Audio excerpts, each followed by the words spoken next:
Pakar Pengurusan Risiko Kesihatan Persekitaran dan Pekerjaan Universiti Malaysia Sabah, Profesor Madya Dr. Syamsul Bahri Syamsuddin. Selamat tengah hari, Prof. Selamat tengah hari. Prof, pertama sekali mungkin Prof boleh kongsikan reaksi awal Prof berkenaan dengan pengumuman yang diumumkan oleh Suruhanjaya Pilihan Raya ini. Okey, kita sebenarnya memang sudah menjangkakan, kalau saya memang sudah menjangkakan bahawa pilihan raya ini akan diteruskan kerana kita mengikut peraturan ataupun undang-undang semasa yang mana memerlukan untuk sesebuah negeri itu melaksanakan pemilihan apabila Dewan Undangan Negeri telah dibubarkan, jadi maka ianya perlu diladakan pilihan raya untuk melantik kerajaan baru dalam mentadbir sesebuah negara. Ini adalah keperluan perundangan. Memang sudah dijangkakan ini. Cuma yang kita perlu beri perhatian ialah bagaimana keedahnya. Sebab kita tidak mahu ianya berlaku seperti di negeri Sabah di awal tahun yang lepas apabila dalam situasi pandemik COVID-19 itu sebenarnya banyak isu-isu yang banyak berkaitan dengan gelombang jangkitan COVID-19 pada ketika itu. Ya, Prof, kita juga nak melihat kepada aspek risiko dan juga penilaian kesihatan awam ketika pilihan raya negeri ini akan diadakan nanti. Kita tahu juga sebelum ini KKM ada menyatakan bahawa pihaknya bersedia untuk adakan SOP yang tersendiri untuk hadapi PRM Melaka ini. Apa yang dapat kita jangkakan, Prof, pada awal ini? Baik, saya rasa dengan mengadakan SOP yang terkini itu adalah sangat baik. Sepatutnya kita perlu memikirkan ini sebelum kita membuat keputusan sama ada melaksanakan pilihan raya atau tidak. Sebagaimana yang telah diumumkan tadi bahawa pilihan raya secara tradisional iaitu kita akan kembali kepada pilihan raya yang seperti biasa iaitu face to face punya pilihan raya. Jadi kita ini perlukan perhatian yang khusus di mana SOP tertentu perlu dibangunkan antara SPR dan Kementerian Kesihatan Malaysia dalam memastikan bahawa pematuhan SOP itu adalah sangat penting. Episod seperti pemilihan raya ini, aktiviti ekonomi dan sebagainya itu adalah perkara yang biasa, tetapi perkara yang perlu diberi perhatian yang sangat spesifik pada masa ini adalah pematuhan SOP.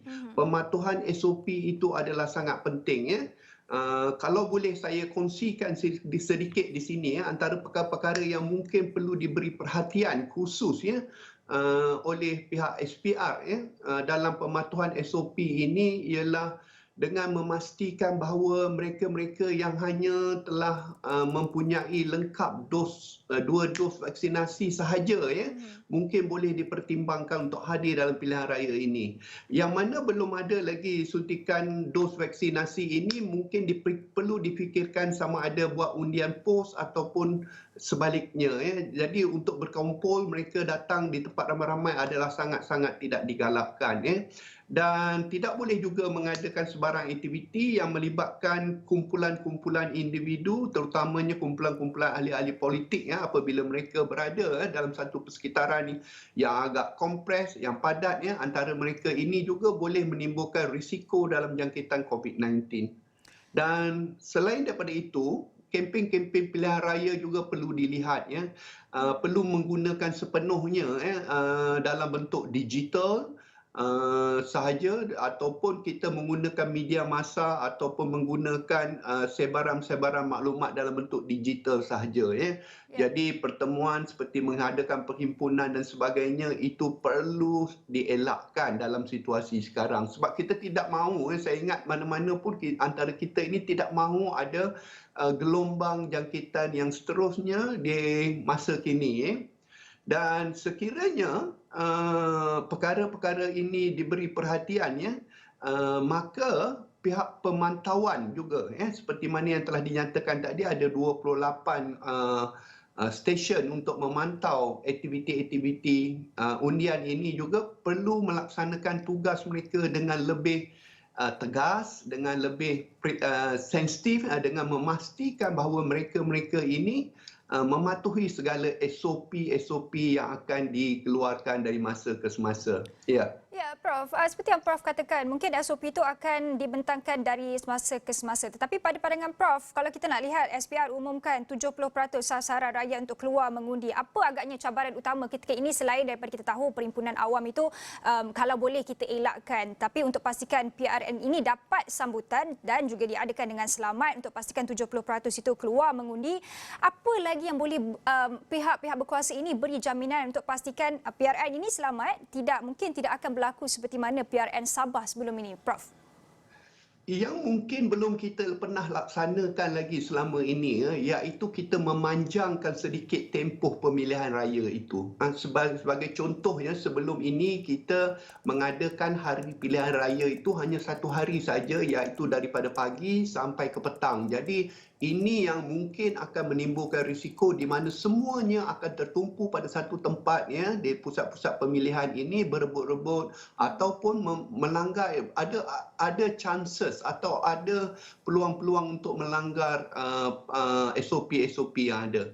Tetapi saya ingin cadangkan di sini, andai kata boleh dipanjangkan, jadi kita panjangkanlah untuk 2 hari atau 3 hari tempoh undian itu. Itu mungkin salah satu perkara yang mungkin boleh diambil kira dalam pemilihan pengundian di Melaka ini, pilihan raya kecil di Melaka ini, iaitu kita panjangkan sedikit tempoh dia dengan pemantauan dan sebagainya. InsyaAllah tidak adalah ramai orang makan berpusu-pusu ke sana, dan saya cukup yakin dari segi pencapaian 70% itu akan boleh dicapai sekiranya kita panjangkan sedikit tempoh pengundian itu.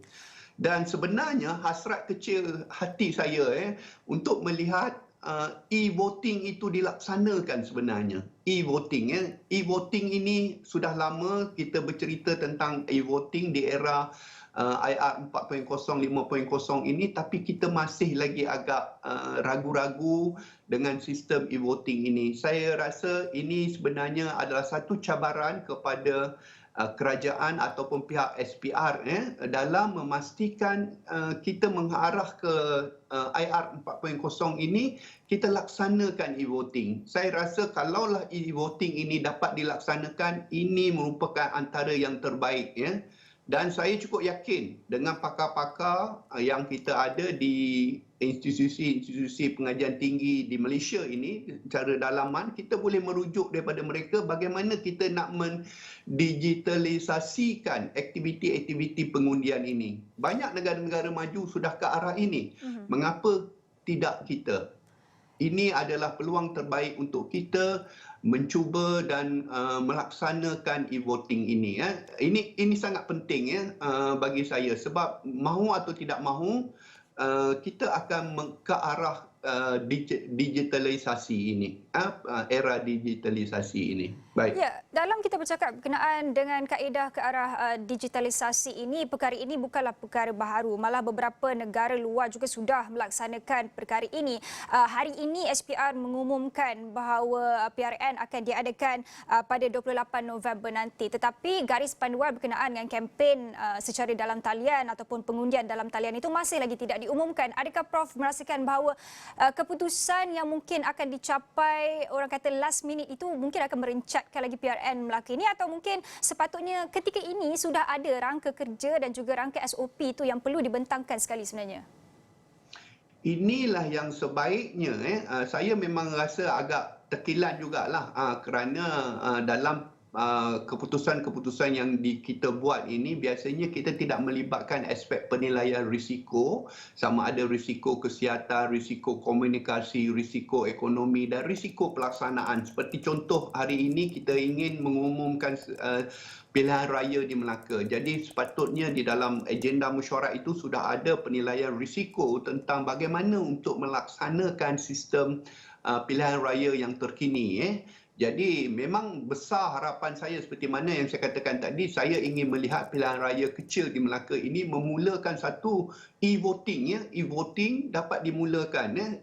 Memang kita tidak mengharapkan kesempurnaan di sini, tetapi saya cukup yakin dengan kerjasama yang ada di antara SPR dengan Kementerian Komunikasi Multimedia Malaysia, pakar-pakar ICT tempatannya, saya cukup yakin ya kita boleh melaksanakan kaedah e-voting ini. Apabila kaedah e-voting ini telah dilaksanakan, kita dapat lihat di beberapa buah negara maju ya, ianya banyak membantu negara tersebut ya dalam satu menjimatkan kos ekonomi keuangan dan sebagainya, dan secara langsung atau tidak langsung ianya boleh mengawal ya jangkitan COVID-19 di negara masing-masing ya, terutamanya dalam situasi yang agak kritikal atau kita mengharah ke arah situasi endemik ini. Jadi di sinilah perlunya ada pentakkulan sedikit ya bagaimana untuk kita menggunakan segala teknologi, segala maklumat yang ada. Kita tidak boleh sentiasa dengan cara tradisional iaitu melaksanakan undian secara hadir ke pusat undian, mengisi borang dan sebagainya. Ini kita perlu berubah. Sedangkan pada masa sekarang ini kalau boleh saya kongsikan, kita punya perbankan pun kita ada online, kita ada sistem pembelian online, kita ada sistem, so kebanyakannya semua sudah online. Mengapa tidak undi ini kita buat secara online? Tidak ada masalah tentang itu. InsyaAllah kalau ada sedikit-sedikit kekurangan, ianya boleh ditambah baik dari masa ke semasa. Saya cukup yakin tentang ini. Tapi langkah permulaan ini yang biasanya orang takut untuk lakukan.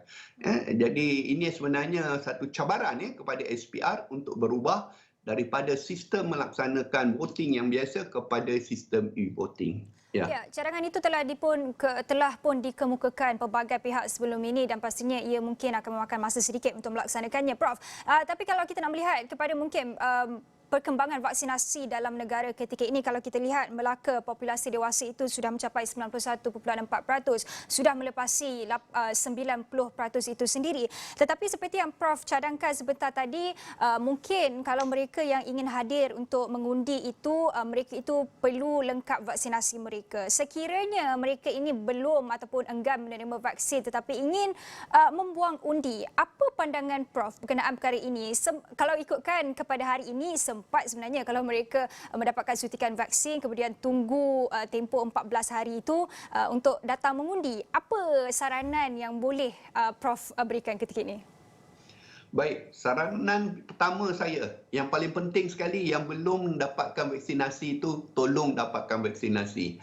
Tak kiralah apa sebab dia sekalipun, sama ada mahu pergi mengundi atau apa jua isu ataupun apa jua alasan sekalipun, dapatkan vaksinasi. Itu yang paling penting sebab menjaga keselamatan dan kesihatan diri kita ini adalah satu tuntutan yang amat baik Kita bukan saja nak mementingkan diri kita tetapi kita juga nak menjaga persekitaran kita, orang-orang yang kita sayang. Dapatkan vaksin yang pertama.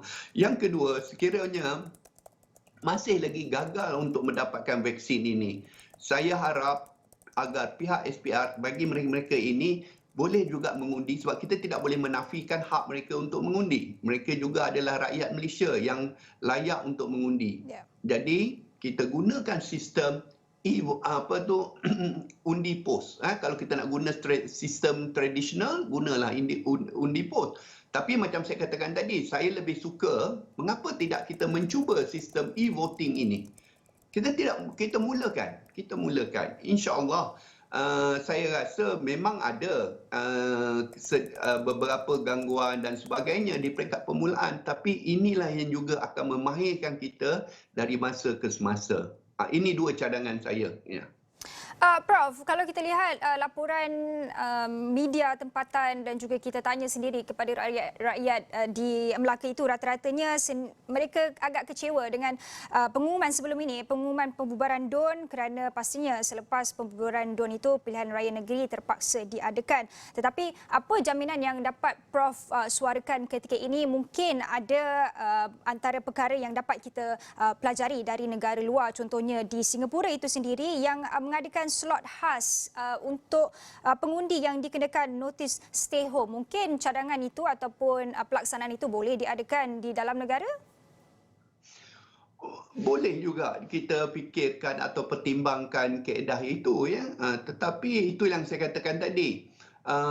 Pucuk pangkal dia sepatutnya kita sebagai rakyat saya ingin berkongsi di sini sebagai rakyat. Kita sebenarnya mahukan kerajaan yang stabil, kerajaan yang sentiasa mengangkat rakyat dan membantu rakyat dalam segala hal. Ya. Jadi pertukaran-pertukaran kerajaan ini daripada tidak sampai beberapa bulan kita bertukar dan sebagainya. Ini ketidakstabilan politik ini juga boleh mengganggu kesejahteraan rakyat dan juga ekonomi. Ya. Baru-baru ini masa kita dilanda dengan COVID-19, kita cukup risau dengan gangguan-gangguan ekonomi akibat daripada jangkitan COVID-19. Tetapi adakah kita risau dengan gangguan-gangguan ekonomi yang akibatnya daripada ketidakstabilan politik? Ini juga perlu diberi perhatian. Jadi saya cukup berharap agar pihak kerajaan, mana-mana negeri cuba melihat perkara ini, letakkan keselamatan, kesihatan dan kesejahteraan rakyat itu sebagai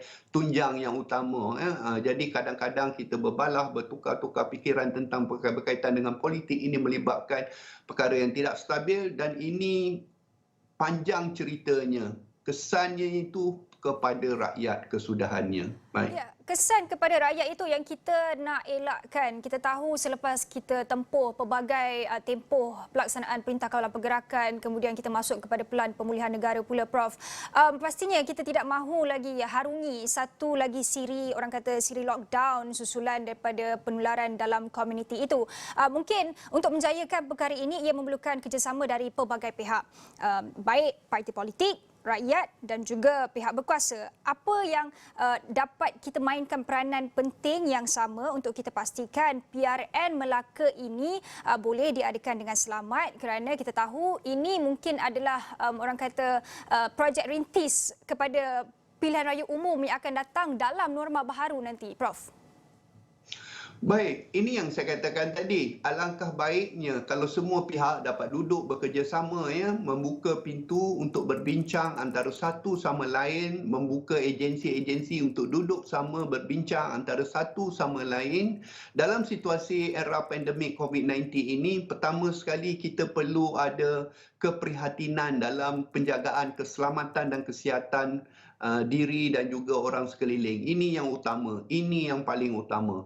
Yang kedua, saya ingin mengesyorkan bahawa keterbukaan kita dalam berbincang antara pelbagai agensi dalam menyelesaikan masalah. Jangan kita work in silo, kita bekerja, memang setiap orang dalam jabatan itu bekerja, tetapi kita tidak bekerja antara jabatan. Ya. Ini yang kita katakan dahulunya kita ada gelombang biru antara gabungan antara jabatan-jabatan ini, bukan sekadar untuk melaksanakan sesuatu program apabila berlaku masalah, tetapi untuk menyelesaikan pelbagai isu kita harus duduk semeja berbincang dan meletakkan keutamaan dan kesejahteraan rakyat itu sebagai perkara yang paling utama. Dan yang ketiga, kita juga perlu sentiasa respon dan peka kepada keperluan rakyat. Ini sangat penting, sebab kebanyakan apa yang kita lakukan pada hari ini banyak kepada penyelesaian masalah secara short term, secara jangka masa pendek. Kita tidak melihat kesejahteraan rakyat untuk jangka masa panjang. Ini semua pihak perlu beri perhatian, terutamanya dalam bidang-bidang yang melibatkan pengurusan risiko. Sebab risiko ini kalau tidak diuruskan dengan baik, walaupun ianya kecil, suatu hari ia boleh menjadi wabak yang besar. Itu pandangan saya. Terima kasih. Okey, baik, itu tadi Profesor Madya Dr. Syamsul Bari Syamsuddin, pakar pengurusan risiko kesihatan persekitaran dan pekerjaan Universiti Malaysia Sabah, yang mengulas sedikit sebanyak berkenaan dengan aspek risiko dan juga penilaian kesihatan awam ketika pilihan raya negeri DUN Melaka diadakan nanti pada November nanti.